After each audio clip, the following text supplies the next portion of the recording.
Hello दोस्तों, नमस्कार। मैं आप लोगों को एक प्यारा सा धान निर्वाही गीत सुनाने जा रही हूँ।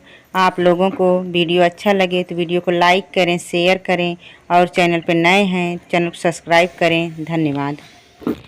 बाबा के दुअर माँ एक निमिया के पेड़वा होना, रामा एक जोगी मांगत हई बसेरवा होना। रामा एक जोगी मांगत हई बसेरवा होना। बाबा के दुअर माँ एक निमिया के पेड़वा होना, रामा एक जोगी मांगत हई बसेरवा होना। रामा एक जोगी मांगत हई बसेरवा होना। कैसे के देई तो हई जोगिया बसेरवा होना। जोगी हमारे घर एक कन्या कुंवारी होना। जोगी मोरे घर एक कन्या कुंवारी होना। आधी की रात जोगी मुरली बजावई होना।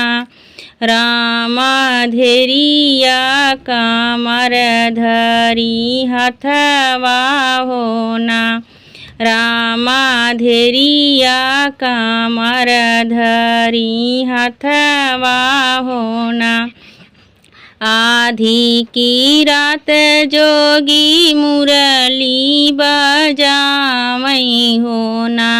रामा धेरिया कमर धरी हथवा होना।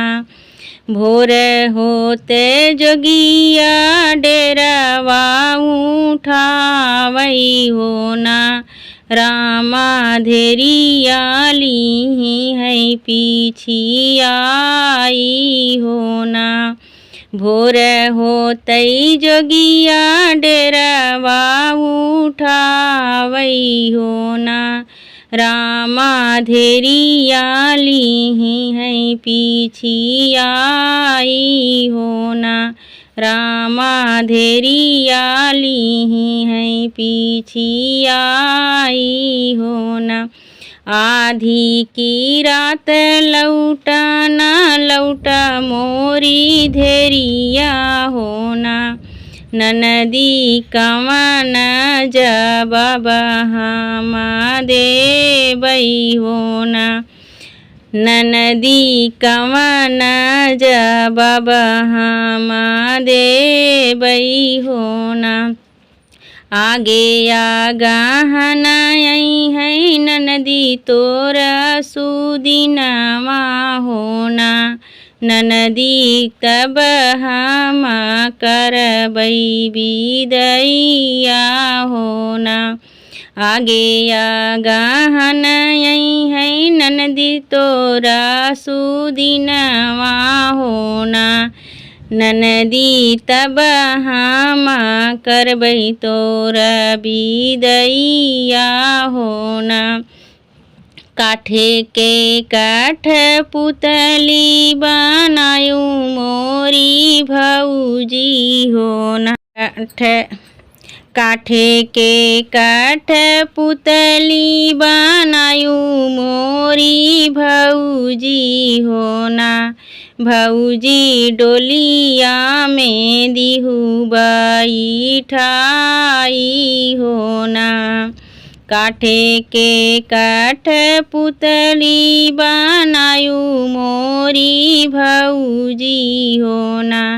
भौजी डोलिया में दिहू बैठाई होना। भौजी डोलिया में दिहू बैठाई होना।